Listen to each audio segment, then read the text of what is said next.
अस्सलाम वालेकुम। हम में से वो कौन है जो ये चाहता है कि लोग उससे कराहत करें, लोग बेजारी दिखाएं, लोग उससे नफरत करें? ज़रा 5 मिनट के लिए सोच के देखिए कि क्या हम में से कोई भी ऐसा चाहता है? मुझे लगता है कि शायद 1 लाख में 1 बंदा भी ऐसा नहीं होगा जिसकी ये ख्वाहिश हो कि लोग उससे नफरत करें। लेकिन हम हर रोज़ ऐसे कई काम करते हैं जो दूसरों को हमसे नफरत करने पे मजबूर करते हैं। बहुत अच्छे, सुलझे, साफ दिल लोग भी हमसे नफरत करने लगते हैं, हमसे कराहत और बेज़ारी उनको होने लगती है और वो शायद उनको मौका मिले तो हमारी शक्ल भी ना देखना चाहें। आखिर ये लोग कौन हैं और आखिर हम ऐसा क्या कर रहे हैं?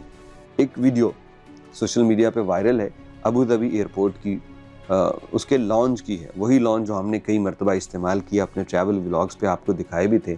तो वहाँ से एक इंडियन शहरी एक वीडियो रिकॉर्ड कर रहा है। थोड़ा सा उसका पार्ट हम आपको दिखा रहे हैं, सिर्फ थोड़ा सा, जिसमें असल मुद्दा समझाना चाहते हैं कि क्या है, फिर इस पे बात करते हैं। And I speak as a fellow Indian. This gentleman sitting over there. तो जनाब ये एक लंबी वीडियो है, हम आपको शॉर्ट करके बताते हैं कि भाई साहब इंडिया से हैं और माशाल्लाह से अमेरिका समेत दुनिया के कई बड़े बड़े मुल्कों में रह रहे हैं, अच्छी पोस्ट इंजॉय कर रहे हैं और अपने इंडियन होने पे इनको फ़ख्र भी है। लेकिन यहाँ पे ये कह रहे हैं कि मेरा ही हमवतन यहाँ पे बैठा हुआ मुसलसल ऊंची आवाज़ में, इतनी ऊंची आवाज़ में बात कर रहा है कि बार अटेंडेंट ने 2 मरतबा उससे रिक्वेस्ट की कि अपनी आवाज़ नीचे करें, लेकिन वो नीचे नहीं कर रहा। उसने ये कहा है कि हमने अक्सर ये देखा है कि हमारे इंडियन लोगों को ये एहसास नहीं होता कि वो ऐसी पब्लिक प्लेसेस पे इतना लाउडली बोलते हैं कि दूसरे उससे एम्बैरस होने लगते हैं और उनको उनकी प्राइवेसी का कोई ख्याल नहीं रहता।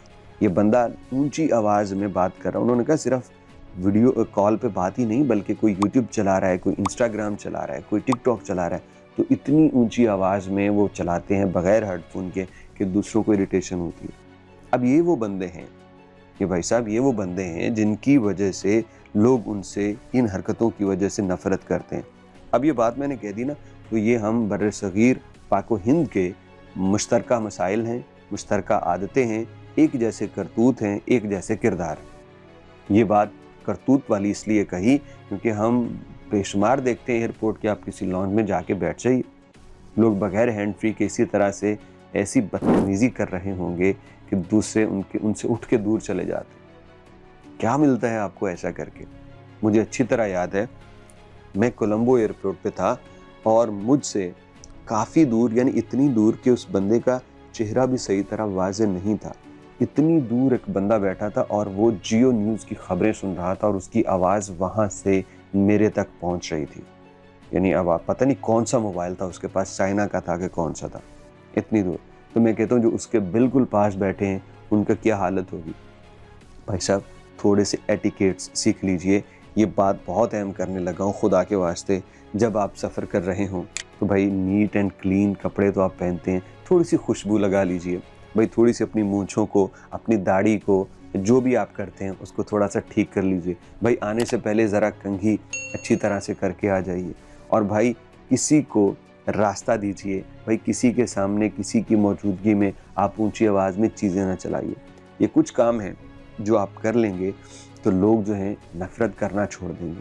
लेकिन अगर हमारे हुलिये ऐसे हुए जिसमें ना हमें कपड़ों का पता है, ना हमें अच्छी खुशबू लगाने का पता है, ना दांत साफ़ करने का पता है, और हम ट्रैवल कर रहे हैं ना, तो फिर हमारे साथ ना वो एक तबई तौर पे ऐसा रवैया इख्तियार किया जाता है जिसको हम कहते हैं रेसिज़म, जिसको हम कहते हैं नस्ल परस्ती। तो वो तो हमारे मतलब अपने लोग भी हो ना, तो वो भी हमसे मतलब अक्सर मुझे सफ़र के दौरान ये मुसीबत पेश आई है कि कई बंदे बात करते हैं, यकीन करें उनसे बात नहीं की जाती क्योंकि वो जब बात कर रहे होते हैं तो मुंह से इतनी स्मेल आ रही होती है कि आप सब्र कर ही नहीं सकते, आपको मजबूरन थोड़ा सा दूर हटना पड़ता है। तो मैं उससे नफ़रत नहीं कर रहा, लेकिन उसके मुंह से जो स्मेल आ रही है मेरी उसमें बस हो चुकी है, मैं बर्दाश्त नहीं कर सकता, ये मेरी नेचर में है। तो भाई साहब थोड़ा सा चीज़ों को देखिए और ये अहद कर लीजिए। हम आपसे रिक्वेस्ट करते हैं कि नेक्स्ट टाइम जब किसी पब्लिक प्लेस पे हो, मेट्रो, ट्रेन, फ़्लाइट, बस, कहाँ भी हो, कहीं इंतज़ार कर रहे हैं, तो हम ऊंची आवाज़ में, इंतहाई ऊंची आवाज़ में ना तो कॉल करेंगे, ना अपने मोबाइल से कोई आवाज़ें निकालेंगे। अल्लाह रब्बुल इज़्ज़त आपको सलामत रखे, आपको इज़्ज़तें दे, लोगों के दिलों में आपकी मोहब्बतें पैदा करे और आपको खुश व खुर्रम रखे।